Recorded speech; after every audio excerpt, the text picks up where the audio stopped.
Moose stopped. He had just came from Bob the Muskie when he had realized he had broken a twig. He continued strolling along, but that's when he heard a noise. Moose shivered. He followed the noise while it got louder, louder, and louder.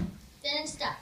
Moose ended up over by a murky part of the lake where he saw a fish with sharp teeth attacking a duck. Hello, Steve. Yes, and I am a carnivore, said Steve. Steve moved swiftly forward and stared at him while the duck swam away. Steve spoke. I am a northern pike. I needed the duck to make me be strong. I need to look good, so I'll be voted president of the fish club. See, I've got this wonderful emerald green on my back, olive green with an olive cream spot, and the blotches on my fins are as red as an apple. And my underside is milky white. Plus, I have huge space. I have all this length, but I prefer to live in the weeds. Okay, whined Moose. Wonderful on that note. Anyway, do you know where water is? Yep, right here. But the water here is bad. Good, my good friend found the water at Single River. Okay, yelled Moose as he walked away.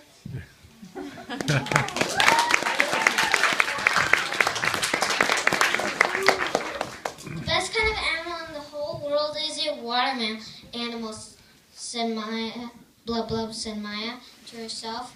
As Moose walked over Seagull Bridge, he heard Maya talking to herself.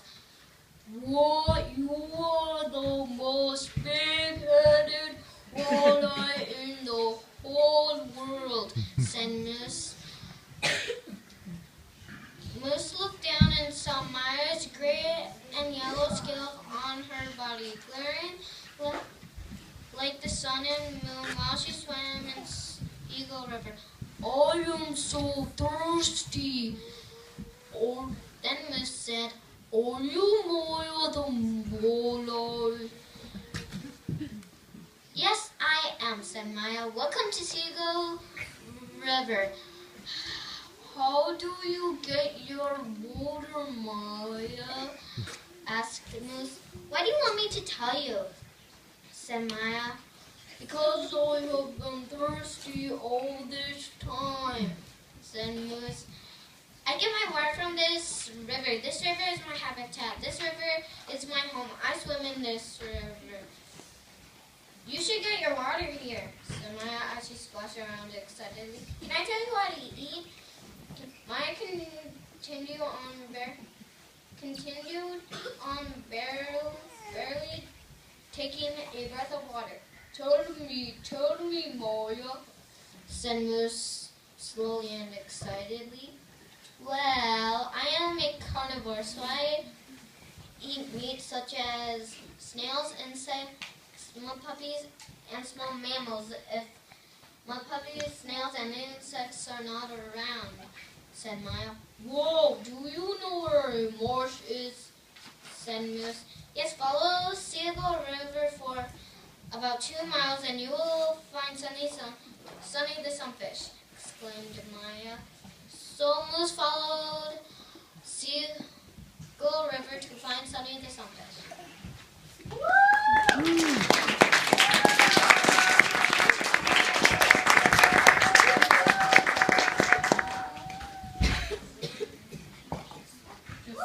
Sunny the Sunfish is sick today. Okay, anyways.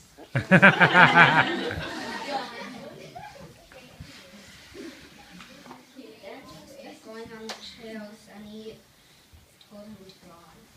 Then Moose met Bossy Bass. He looked like a yellowish, reddish, green and blue sunfish with a large mouth, but with a much bigger body. He was leaping over the water in the river, trying to meet a bluegill. Then Moose asked Bossy Bass in a very slow voice, do you have any water? What does it look like? I'm swimming in water. This is my shelter. Bossy Bass noticed that Moose looked like a giant deer with a beard and big antlers. Bass eats other fish like shad, sunfish, babies, minnows, and walleye. Moose went up to Bossy Bass and said, this is way too much water for me. I'm out of here. Wait, said Bossy Bass. I I know someone who can help you. Walk down the path to your right, go up 2 miles. You will find a duck. She can help you find someone who lives in the marsh. Then he set on his journey to the duck, and Bossy Bass swam away.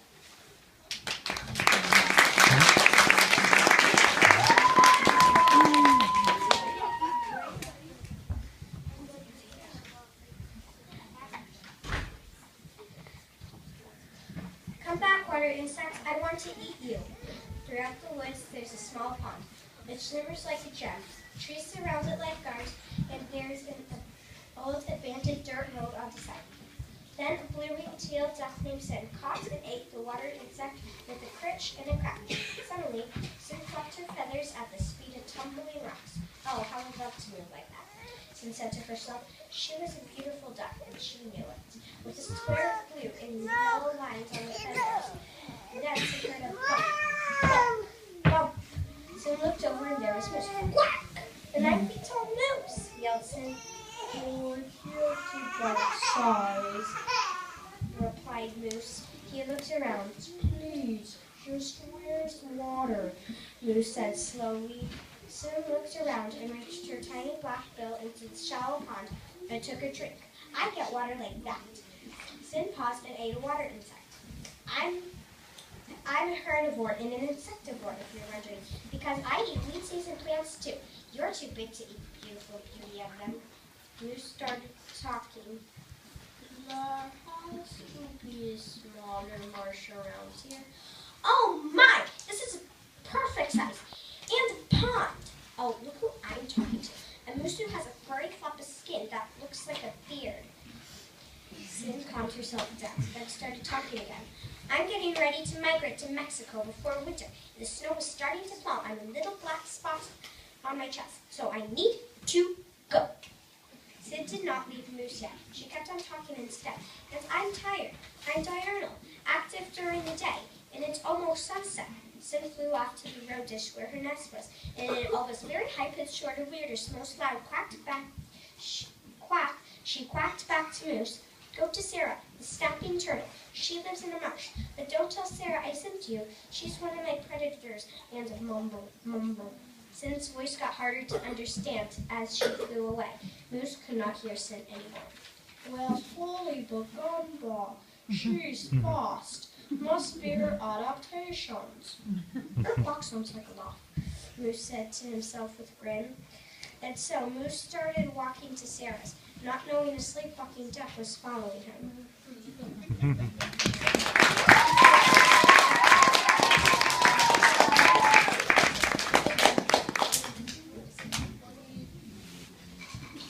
Moose accidentally stepped on a deep hole while searching for Sarah the snapping turtle. Suddenly, he heard someone yelling. Ah, she's after me, yelled Sin, the blue-winged duck. Sin, you get back here. I need to eat you for my breakfast, said Sarah the snapping turtle. Sup, Moose, said Sarah. Hey, replied Moose in a little shook up. Sin, what are you doing? Asked Moose. I followed you, sleeping, said Sin. Sarah stopped chasing Sin. Then she flew back to her nest. Man, you are so cool, said Sarah. You are bigger than a doorway, she said.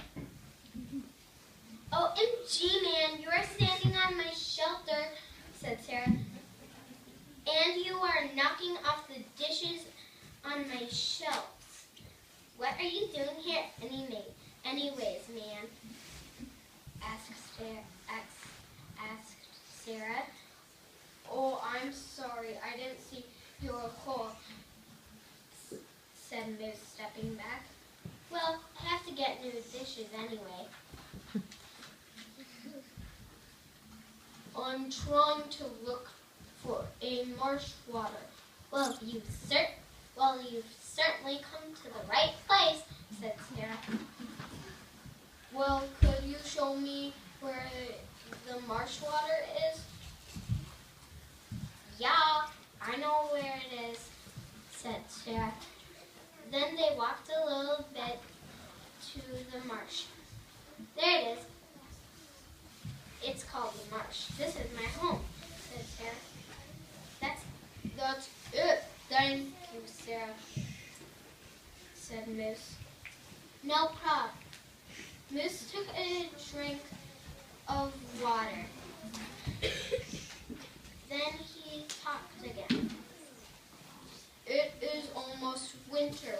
What are you going to do to get ready? Said Moose in a low, deep voice. I am going to go underground. That is called hibernation, said Sarah. Then Moose and Sarah started talking like old friends. What color are you? Asked Moose. My color is dark green to brown, dark green to brown, sometimes black,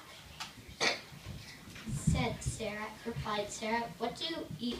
Asked Moose. Well, I eat crazy insects, carrion, fish, frogs, crayfish, snails, salamanders, and a blue-winged teal duck. I am an omnivore, replied Sarah.